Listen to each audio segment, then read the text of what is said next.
And hopefully this week, if things go smooth with the car and my trailer and my truck, I will be going to the racetrack. I've also had to do the front main seal on this engine, which is the built engine. The seals were done in 2011, so they're fairly old, so I've slowly been doing them and all in the car. So I went in there, got the pulley off and replaced that, and it seems like it's not leaking anymore other than the valve cover. So that is one thing I need to do before I hit the track and make sure I don't leak on the track and be that guy that leaks everywhere and ruins everybody's day. But as you know, I run eBay turbos and I have since day one, and I have been having a lot of trouble with blowing the seals out of them. This is an example of a blown seal on a turbo that's from eBay. You can see there's oil everywhere. That's supposed to be dead clean because the oil is supposed to stay in the center of the turbo and not be open to here or here. And that's what I've been having trouble with a lot of rev limiter. I think it's because it gets really hot. So I'm gonna go onto my computer, take some of my rev limiter out so it's not quite as much advanced, because as I'm just throwing all the flame through the turbo, it's just overheating it like crazy. So I'm gonna adjust that. My back engine, I have the rev limiter actually very tame and it seems to be saving the turbo. So I have to adjust that on the front engine before I go any further, because I did, in fact, blow another seal out of a turbo with Guelph Racing when I was doing drifting. And that turbo I just showed you was a turbo that I blew up last year, and it's literally the same thing that I've destroyed. So they can be rebuilt. So what I'm gonna do is I'm going to take them apart in like a week or so and then see if I can get new seals for them. I don't know if I can get new seals for these eBays, if it's even cheap or like economical to do that, because they're like $100 turbos. So it's like maybe even cost effective just to buy another one. Thankfully, I always keep a turbo on the shelf. That's a brand new turbo. So today I'm going to start up the front engine, run it, and see if the actual turbo is still leaking or if it was just leaking when I was like on it full send with the limiter and everything. There is quite a bit of oil in this turbo on the cold side. Should not be like that. So I'm gonna take it apart. I'm gonna take this cold pipe setup off and see how much oil actually got in here.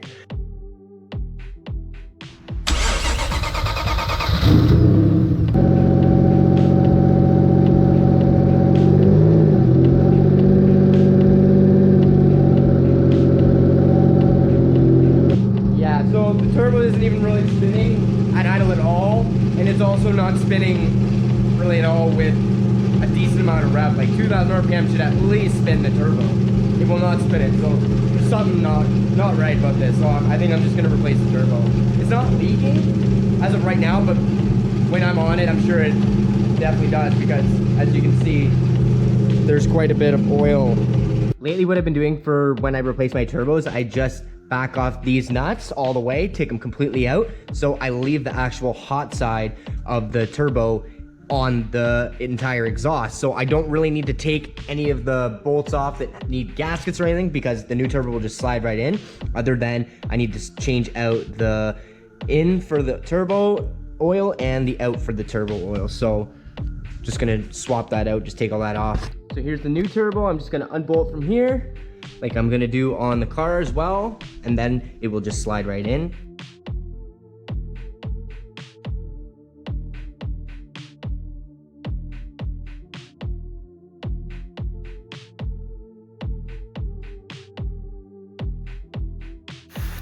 Getting right to it, taking off the feed for the oil, and now taking off the drain, getting that turbo ready to come off.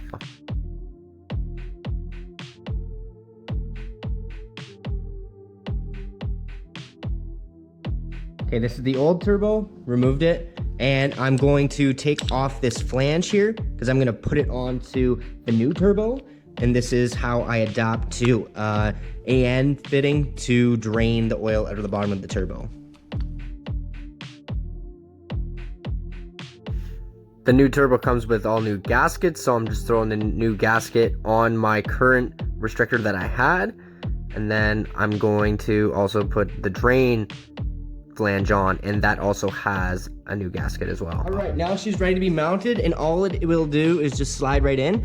Just got to make sure everything goes in nice and clean, and then she'll just pop right on, just like so. And then you got to get the pieces that actually hold it together. So I get the bolt through. Just like that, and then get her threaded on. Get one on there just finger tight so it doesn't actually move around too much. You don't want to have it sitting on the shaft, so you just got to get her in there.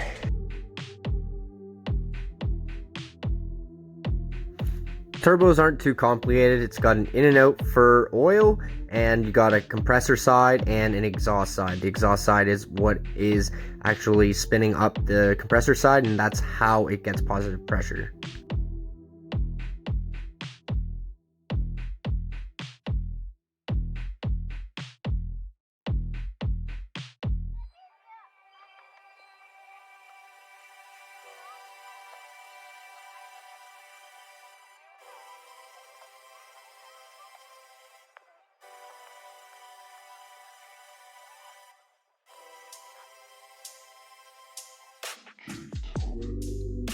All right, the in's out for the oil, the out's out for the oil, and new turbo's ready to go. So I'm gonna fire it up, see how it's working, and basically we're ready to go for the track other than a few little things, but pretty happy I got some time to change it.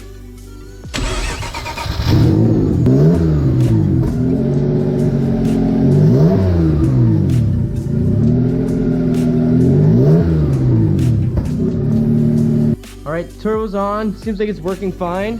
Hopefully this one lasts a little bit longer than that, but that's the way it goes when you buy eBay stuff. But the other one did go through an engine blow, so I'll give it that.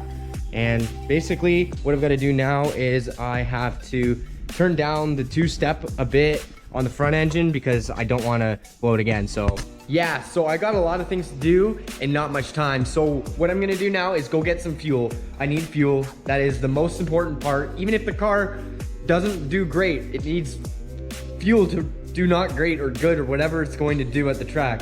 So I'm gonna go pick up a barrel. I run E85 in my car. If you didn't know that, I'm just gonna go grab that, come back to the shop, and then run them both, and then figure out the actual rev limiter issue. Not really an issue. I wanna make this car last. I wanna make it not blow up. I wanna make it reliable, and I wanna do some good passes. All right, so I'm headed off to my dad's. I'm gonna borrow his cube van and use that to go pick up my 85. The reason why I do not have my truck is because I've been having major issues with it, and that is brakes. The brakes are really bad. Obviously, I do all the work on my truck if I can. I've done rotors, pads, calipers. As soon as I bought that truck, that's what I did, and I still don't have brakes. I cannot stop the truck without even a trailer on. And we took it to California like that and back, and I've still been towing the car a little bit here and there. So yeah, it's time to get it fixed. I told myself I'm not driving it until it's fixed. So I took it to my buddy's shop, so he's gonna figure out why it's not actually working. Like either it's a booster or a mechanical vacuum pump problem, whatever.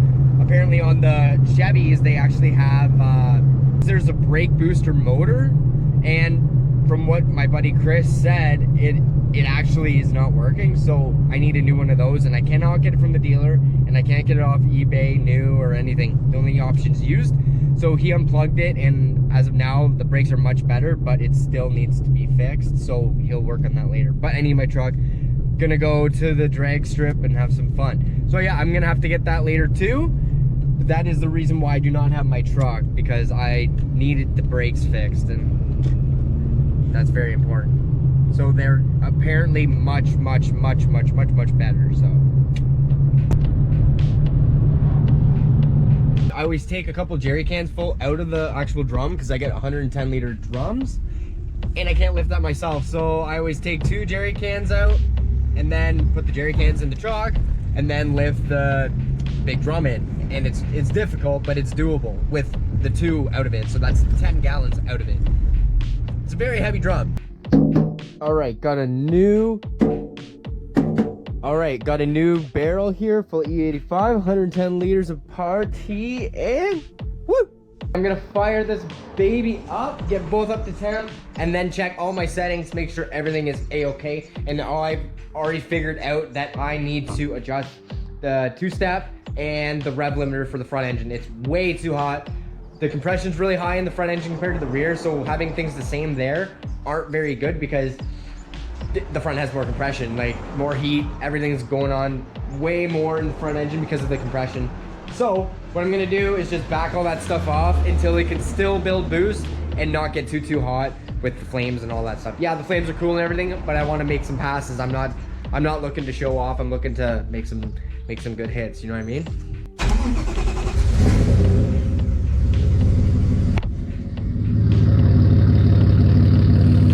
While the back one's getting ready to warm up, I'm going to just check my oil. I've already changed this, so I know that's good, but triple check. I don't want to blow anything up. So I'm gonna also check my timing belt, make sure that's nice and tight. Another thing I forgot I need to address, I need to get the engines engaging at the same time. I notice a lot that I think the front engine was grabbing significantly quicker than the back.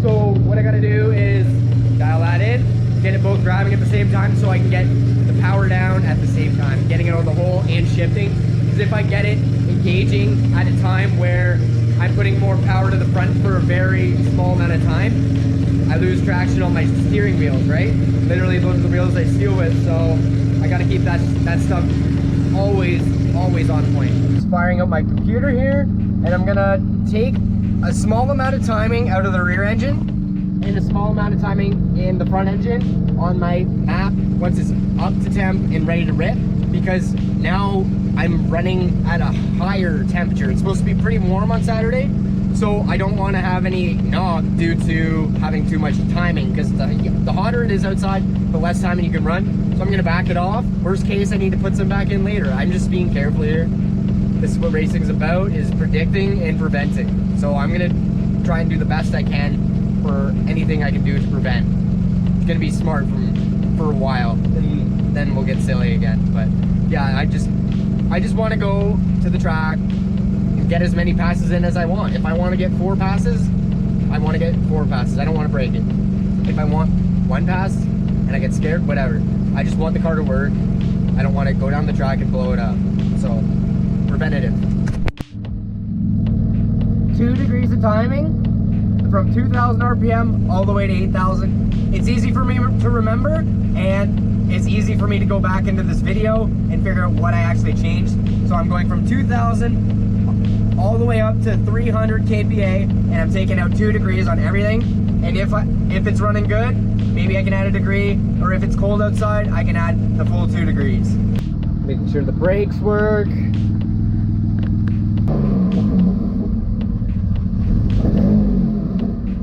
I've been playing around and I feel that my idle is too low for the rear engine, so I'm gonna raise it a bit. All right, I just gotta do a turn in a bit, maybe. Okay, that sounds much happier. I've noticed that my one fan for the rear engine is not turning on, so that's the switch for this fan, and nothing's going on. All right, I got the continuity tester out, and I'm gonna test for voltage. I checked the switch, so the switch is good at the dash, so I'm just gonna double check what I'm not getting. So I'm gonna see if I have power. So I don't have any power coming through the wires, so the problem turned out to be this actual plug here that I made, and it must have gotten rattled a bit loose, but I reconnected it and we're good to go.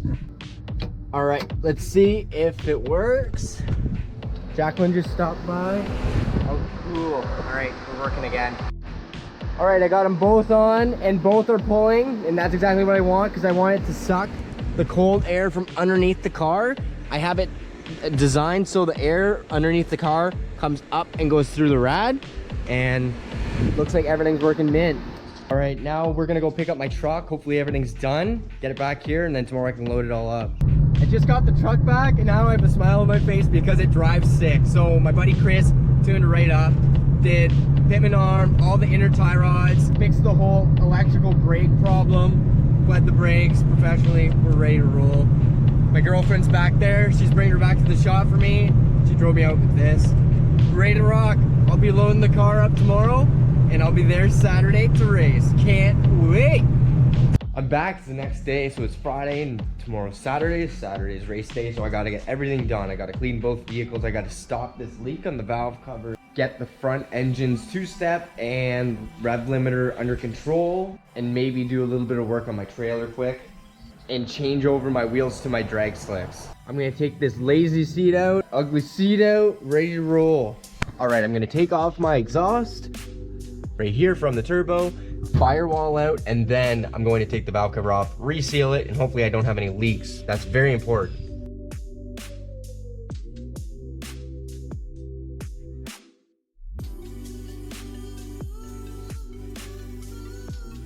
Also got the firewall out. Now I'm gonna rip off that valve cover. As you can see right here, there's oil pooled up, so that's gotta be where it's coming in. So I'm gonna rip it apart, put a new gasket on, and then RTV some of it, because these OEM gaskets really suck. I have some Felpros on the way, but they're gonna take a while.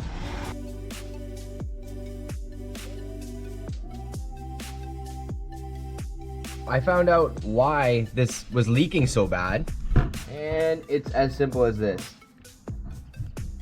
The head is cracked, and this threaded bolt is completely off. So with this off, there's basically an inch gap, so oil can go out and in wherever it wants to. So that's not good, but I'm gonna RTV it. I mean, I'm going to JB weld it and see how that does, and I just gotta go pick up some JB weld and then I'll give her a shot. Yeah, I just went and got this JB weld, so I had to go into a store, so I probably have coronavirus now, which sucks. So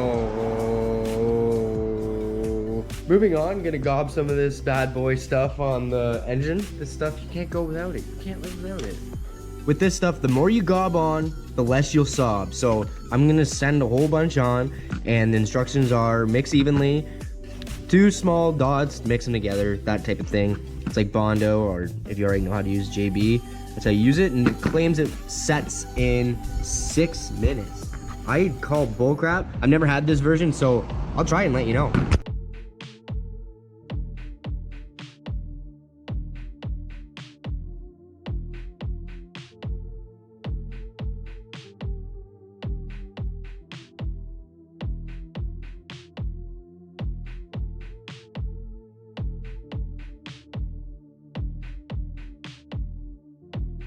The freaking valve cover's broken too.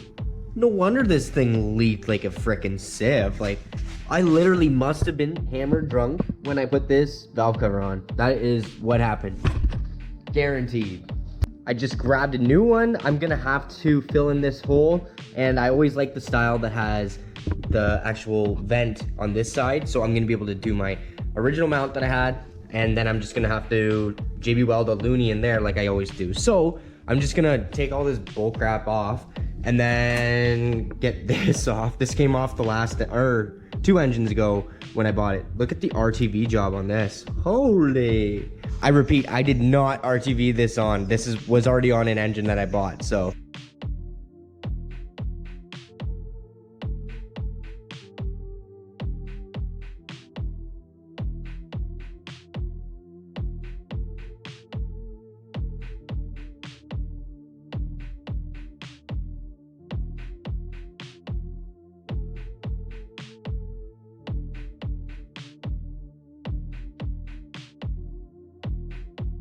I quick dialed my struts all the way in, so what is going to happen now, it's going to be harder to compress the back struts because I did have rubbing issues.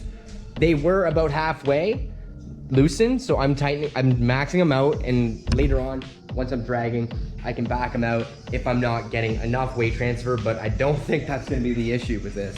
So I think that the front end's going to want to come up because there's so much weight. The car is 2,500 pounds, which is a pretty heavy race car, so the weight's gonna want to come back. And when I made the car, I took all the weight out of the front I could, so I definitely need to change that in the future, but it's obviously gonna still rip. But gonna tighten up the backs, loosen up the fronts a bit, and then hopefully she'll kind of settle in after I launch it, because if it's a soft rear end and this is the back, she'll go down and she'll stay dug down, and the front end will come up, and I've power to the front wheels as well, so I don't want that. So I want to stiffen it and keep her level if I can. Siphoned the E85 into 2 Jerry's, so I've got plenty of fuel. I get on an average of 2 passes out of 6 liters. That's including idle time and warming up the car, that type of thing, and having extra in the tank. So on average, I just base it on 6 for 2 passes. Right now I'm at the passenger side door and I'm filling up my air tank for my air system for my suspension. I fill that up to about 150 if I can, and that'll be enough for the day and getting in and out off the trailer. Here's my controller here, and I just go until that says 150 PSI. Fill up the fuel tank. Then I'm gonna fill up the front fuel cell, and after that, I'm gonna warm both engines up, and I'm going to figure out the whole 2-step situation with the front engine and rev limiter and turn all that down so I don't get too excited and blow things up, you know what I'm saying? Also going to empty both of my catch cans. Catch cans are meant to catch any oil that goes through the crankcase ventilation. And most of the time mine's full of water because I run 85 and it's got a lot of water in it. So yeah, lots of water, a little bit of oil, not very much, but I'll show you what comes out usually. Straight water. And then the back engine, probably the same situation. Yep. Water. All right, I've checked everything on this engine. This is all back together. Firewall's in, exhaust is in, fuel's in. But I'm gonna do the best I can to not run this engine for as long as I can put it off until I have to, because I have a little bit of RTV in the corners on that valve cover, so I don't want to screw that up. So I'm just gonna wait probably another half an hour before I start this one up, because I still have to get the engines engaging at the same time, because I do know that the front is engaging slightly quicker. So I'm gonna have to adjust the clutches. All right, I'm gonna fire this puppy up. All right, I opened up my screen here, so I'm gonna have to change it to the front engine project. Change over this one connector, and now I'm all connected, ready to go. I'm gonna have to wait till she warms up, so that might take a while, but I'm gonna have to. And then I can try the 2-step up. One thing I noticed right away is it says I'm at negative 11% on my TPS, so that's incorrect. And the way to fix it, you go to Tools, Calibrate TPS, Closed Throttle, ADC Count. Get current. Make sure you're not pressing on the actual throttle, and then I'm gonna hit accept. And as you can see, it's back down to 0. I'm going to also try having spark cut on and fuel cut on as well, because I don't want this engine to blow up. Like, I don't want flame, I don't need it flame mode, I really don't. I can wait until I've got all the cool stuff like pistons, rods, and all that stuff like I'm building now, so we'll wait for that. This thing sounds sick. I'm also gonna double check my overboost protection. So at 190 kPa, it's going to do another limit, so it's gonna cut the fuel and spark, because again, safety first. If you're gonna overboost, I set my computer to not overboost over 15 pounds, so that's my safety net right now. And right now for my launch control setup, I have 3,500 RPM launch control in the back, and I have 2,500 RPM set in the front. Due to when the weight transfer happens on the launch, I want more power to the back than the front. I just want the turbo on the edge of building boost in the front engine, because once I get out of the clutch, I don't want to roast the tires. So I'm just getting it set up so when I'm on the 2-step, it holds 0 and maybe like half a pound of boost while I'm on the 2-step. So once I get into it, I don't roast the fronts. And on the back, like I said, I can put more power to the back because that's what's gonna dig into the actual cement. So I'm gonna have that at 3,500 RPM. My launch control settings, 2,500 RPM, 200 soft limit, retard to 0 degrees. Anything into the negatives will throw massive flames. So 0's fairly reasonable. It will still throw a few flames depending on what's going on. And I just have spark cut here, so yeah, it will throw some flames. once this warms up, I'm gonna get on the two-step. Right off the bat, I'm gonna go to spark and fuel cut because I don't want any flames. It's too risky. It's too risky with the bone stock engine, so I'm not gonna play that game anymore. This is the front engine's boost controller.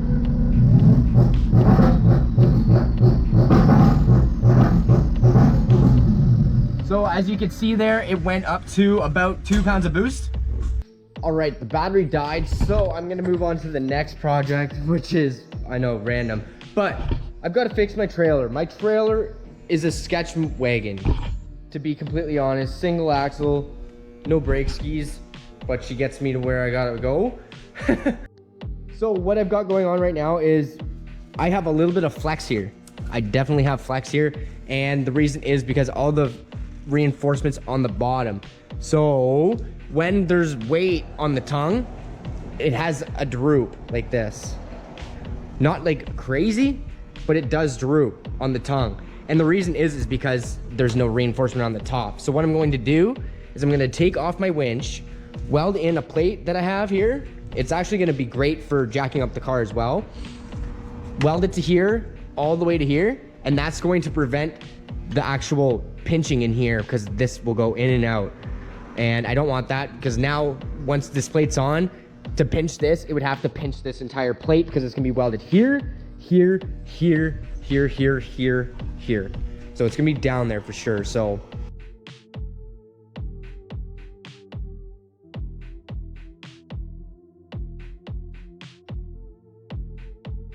weld here, here, here, here, all the way around this end with the TIG welder, and that is going to be very difficult because there is quite a bit of rust, and TIG welding really likes clean material. It'll spit and splatter a lot, so this is gonna be difficult because I don't have any MIG wire at this point, but it'll be fun, I guess. Okay, I got a tack on every corner that I'm doing, and honestly, it doesn't seem as bad as I thought it was gonna be.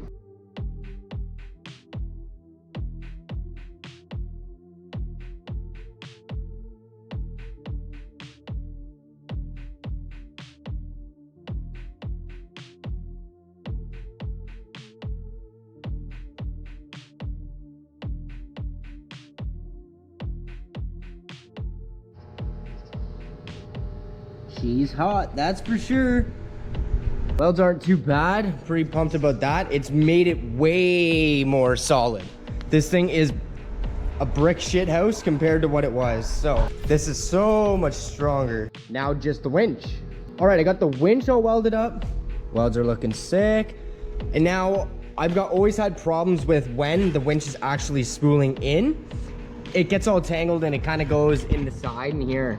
So that's really a pain. So I'm gonna try and find something that will hold the wire in the center so it'll feed it right in the middle. That's exactly what I want, rather than it kind of like getting pulled like this, wherever the car is at, right? Looks like I have the perfect culprit. This is a hot side of the turbos I run, the eBays that I always use on my cars.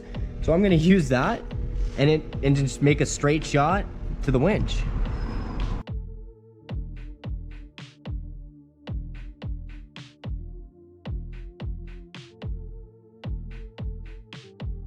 Oh my God, look at that blue in that weld. That is some stellar work right there. I'm pretty pumped on that. Pretty sick. So this thing's gonna just hold that all together, feed her in nice. It's gonna be sick. All tigged up, looking dope.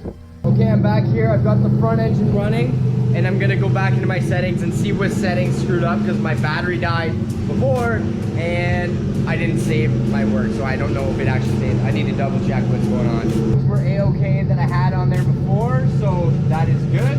And I'm going to take out 2 degrees of timing due to I know it's gonna be warm tomorrow, and I tuned this car when it was cool, so I'm gonna take out 2 degrees of timing from 2,000 RPM and on the front end.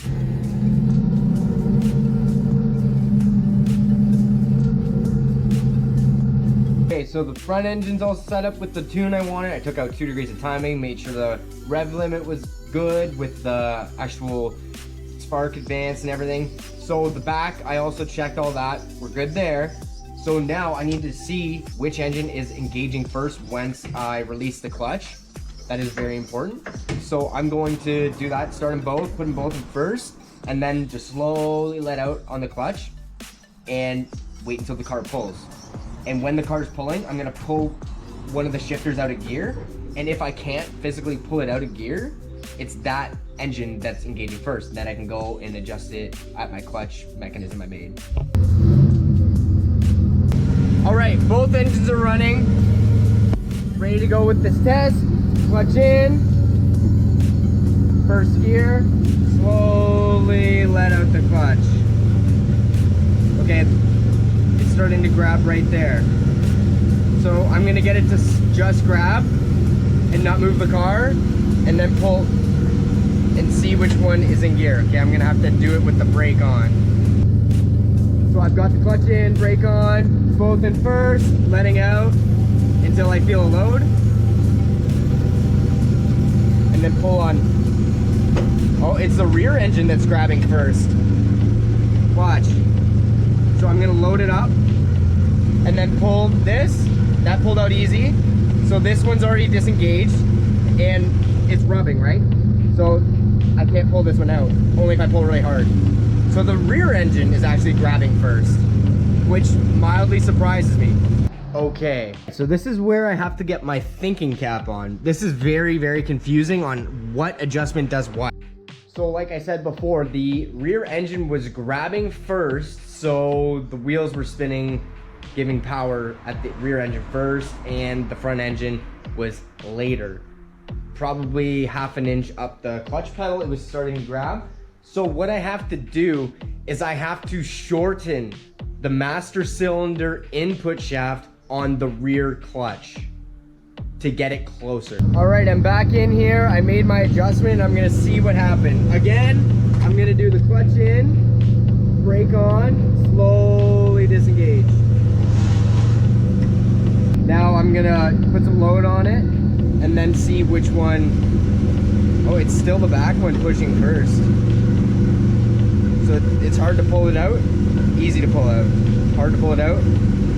So this one, which is the rear engine, is still grabbing quicker. Oh, the last adjustment I made saying that I needed to shorten the length of the rear one, I was wrong. I needed to go the other way to equalize it, but I ended up adjusting the front engine and shortening that one, and I'm almost bang on, because the shorter that I have the actual length of the master cylinder input, the actual easier it is to push in the clutch. So I found that it does feel nice, but at the same time I can't shift as quick. More feel, but not as quick. So there's a big toss up. So right now I'm just gonna basically get it dialed. So when I'm I'm gonna press in the clutch about 1.5 inches, 2 inches, and both are disengaged, and then I can have them engaging at the exact same time. So what I'm gonna do is I am going to lengthen both of these, and I'm going to get them, like I said, having a close disengagement. So I'm gonna dial that in now. From what I've adjusted, if I have them about the same length, they are actually working very close. So I'm gonna have this thing dialed. And another thing is I have to make sure that my clutch fork is loose, because if it's not, I'm gonna be riding on the bearings that are for disengaging the clutch, and I don't want that. I adjusted it and I am going to retry on the brakes, slowly disengaging. Okay, so I did bring the pedal up a bit, which does actually feel really good.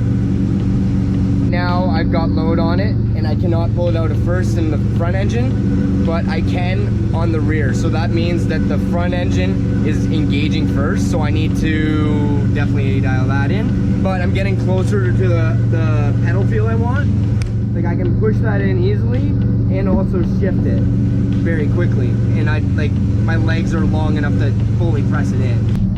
All right, so I got everything adjusted and tightened down. I'm gonna double check on everything. I'm just gonna slowly let go of the clutch again.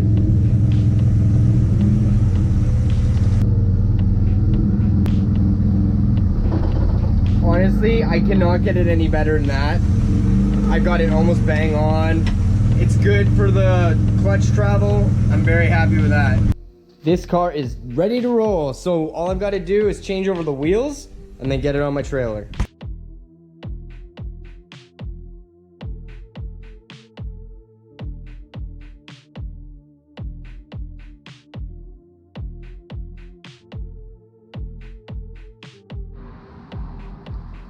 All right, I'm all loaded up.